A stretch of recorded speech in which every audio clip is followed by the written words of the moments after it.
Conversando com Deus, capítulo 1, página 41, parte 6. Acho que sim. Bom, lembre-se de que pediu essa explicação. Espera por ela há anos. Pediu-a em termos leigos, não através de doutrinas teológicas ou teorias científicas. Sim, eu sei o que pedi. E tendo pedido, receberá.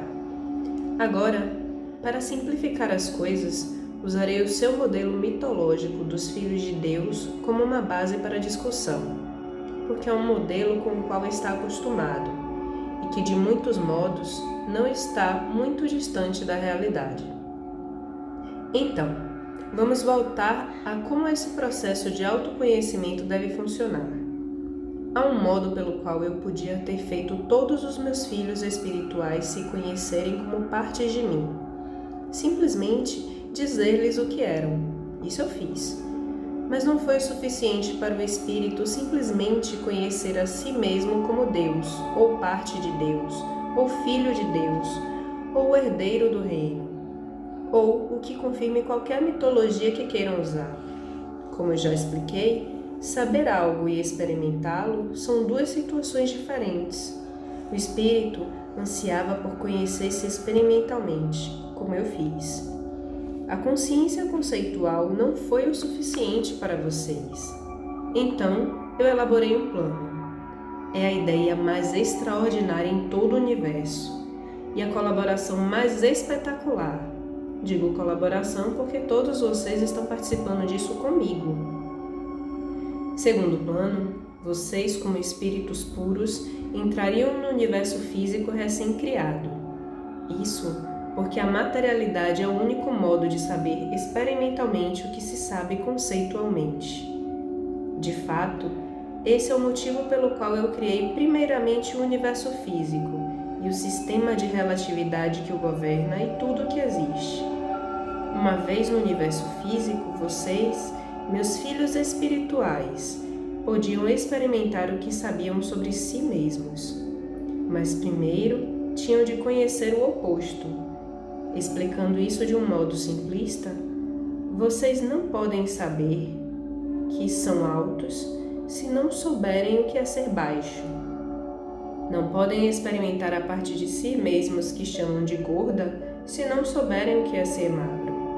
Seguindo a lógica primária, vocês só podem experimentar a si mesmos como o que são quando se deparam com o que não são. É essa a finalidade da teoria da relatividade e de toda a vida física. É de acordo com os que não são que vocês se definem. Agora, no caso do conhecimento primário, de se conhecerem como o Criador, vocês só podem experimentar a si mesmos como o Criador quando criam. E só podem criar a si mesmos quando se destroem. Em certo sentido, primeiro tem de não ser para ser. Está entendendo? Eu acho que... Preste atenção. É claro que não há como vocês não serem quem e o que são. Simplesmente são isso. Espírito puro e criativo. Sempre foram e sempre serão. Então, vocês fizeram a melhor rota a seguir. Obrigaram-se a esquecer quem realmente são. Ao entrarem no universo físico, renunciaram à lembrança de si mesmos. Isso lhes permite escolher ser quem são, em vez de apenas, por assim dizer, acordar no castelo. É no ato de escolher ser, em vez de simplesmente ser-lhes dito que são, uma parte de Deus que vocês experimentam como sendo por livre escolha o que é, por definição, Deus. Contudo, como podem ter uma escolha em relação a algo para o que não há escolha? Vocês não podem ser meus filhos por mais que tentem, mas podem esquecer. Vocês são, sempre foram e sempre serão, uma parte divina do todo divino, um membro do corpo. É por isso que o ato de reincorporar-se ao todo, de voltar para Deus, é chamado de lembrança. vocês de fato escolhem lembrar quem realmente são ou unir-se às suas várias partes para experimentar o seu todo, ou seja, tudo de mim. Portanto, sua função na Terra não é aprender, porque já sabem, mas lembrar-se de quem são e de quem todas as outras pessoas são. É por isso que uma grande parte de sua função é lembrar aos outros, isto é, relembrar, para que também possam lembrar-se. Todos os maravilhosos mestres espirituais têm feito justamente isso. Esse é o seu único objetivo, ou seja, o objetivo da sua alma. Meu Deus, isso é muito simples e também simétrico. Quero dizer, tudo subitamente se encaixa. Agora vejo uma imagem que nunca havia reconhecido. Bom, isso é bom. Esse é o objetivo deste diálogo. Você me pediu respostas. Eu lhe prometia que as daria. Você fará deste diálogo um livro e levará minhas palavras para muitas pessoas. Isso é parte do seu trabalho. Agora, você tem muitas perguntas a fazer a respeito da vida. Aqui, nós lançamos a base. Vamos a essas outras perguntas. E não se preocupe, se até aqui há algo que não compreendeu bem, ficará claro dentro em breve. Tenho tantas dúvidas, há tantas perguntas que quero fazer, agora que deveria começar pelas primeiras, as óbvias. Como, por exemplo, por que o mundo se encontra nas condições atuais? De todas as perguntas que o homem já fez a mim, essa é a que fez mais vezes, desde o início dos tempos. Desde o primeiro momento, vocês quiseram saber por que tem de ser assim. A forma clássica de fazê-la geralmente é algo como: se Deus é perfeito e ama todos, por que criaria as pestes e a fome, as guerras e as doenças, os terremotos, tornados, furacões e todos os desastres naturais, as grandes desilusões pessoais e calamidades mundiais? A resposta para essa pergunta está no maior mistério do universo e no significado mais importante da vida. Eu não demonstro a minha bondade criando apenas o que chamam de perfeição ao seu redor. Não demonstro o meu amor sem permitir-lhes demonstrar o seu. Como já expliquei, não se pode demonstrar amor enquanto não se demonstra o não amor. Uma coisa não pode existir sem o seu oposto, exceto na esfera do absoluto. Porém, essa esfera não foi suficiente para vocês ou para mim. Eu existia lá na eternidade, que é de onde vocês também vieram. No absoluto, não existe experiência, há apenas conhecimento. O conhecimento é um estado divino, mas a maior alegria está em ser. Só se consegue ser depois da experiência. A evolução é esta: conhecimento, experiência, ser.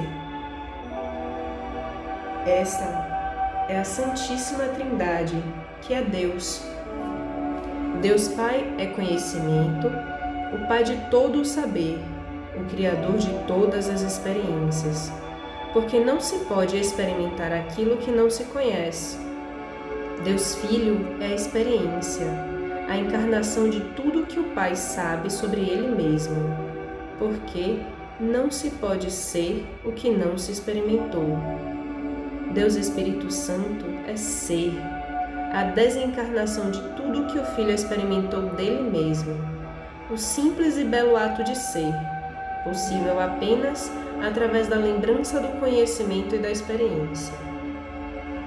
Esse simples ato de ser é a beatude celeste, é um estado de Deus, depois de conhecer e experimentar a Ele mesmo. É aquilo pelo que Deus ansiou no início. É claro que você já passou do ponto em que eu precisaria explicar-lhe que as descrições de pai e filho não têm nada a ver com gênero. Uso aqui a linguagem pictórica de seus livros sagrados mais recentes. Muito antes, os escritos sagrados colocaram essa metáfora em um contexto mãe-filha. Nenhum deles está correto. Sua mente pode entender melhor o relacionamento como criador-criatura, ou o que dá origem a e o que se origina. Acrescentar a terceira parte da Trindade produz esse relacionamento, o que dá origem a o que se origina, o que é. Essa realidade trina é a assinatura de Deus, o modelo divino. O 3 em 1 é encontrado em toda parte nas esferas do sublime.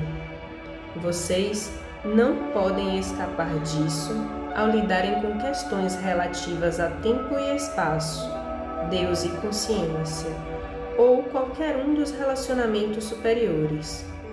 Por outro lado, não encontrarão a verdade trina em nenhum dos relacionamentos inferiores da vida. A verdade trina é reconhecida nos relacionamentos superiores da vida por todos que os têm. Alguns de seus religiosos descreveram a verdade trina como Pai, Filho e Espírito Santo.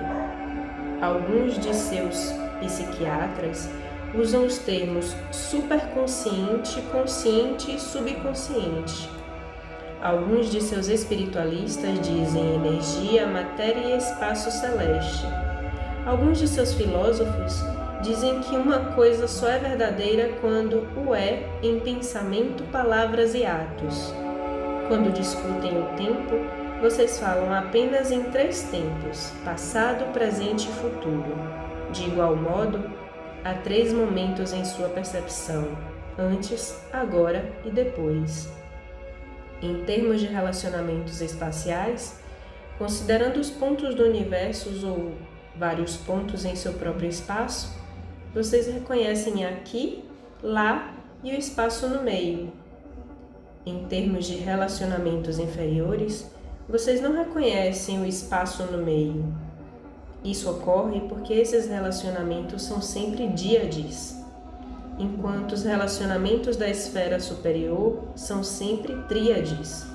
Portanto, há esquerda e direita, em cima e embaixo, grande e pequeno, rápido e lento, quente e frio, e a maior díade já criada, homem e mulher. Não há nada no meio dessas díades. Uma coisa é uma coisa ou a outra, ou alguma versão mais ou menos usada em relação a uma dessas polaridades.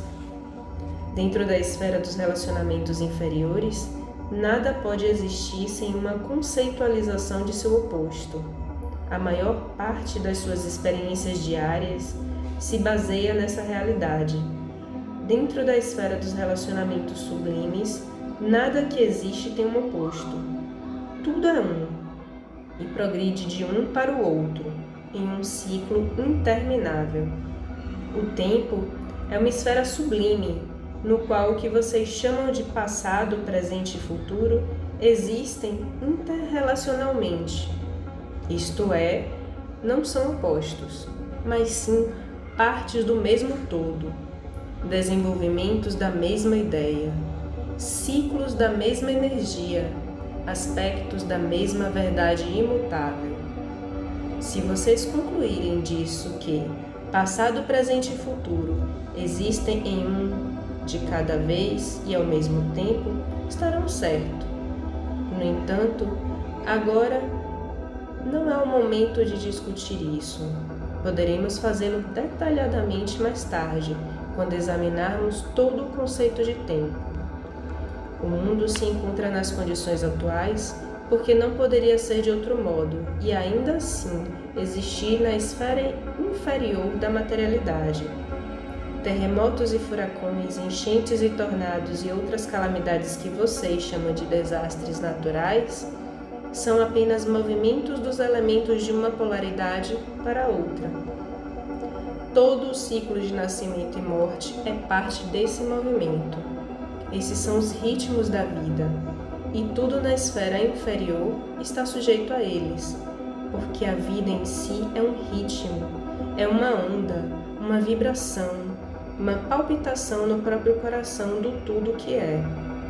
A doença e o mal-estar são os opostos da saúde e do bem-estar, e se manifestam em sua realidade obedecendo às suas ordens. Vocês não podem adoecer sem provocar a doença em algum nível, e podem ficar sadios de novo em um instante, simplesmente decidindo por isso. As grandes desilusões pessoais são reações escolhidas, e as calamidades mundiais são o resultado da consciência mundial.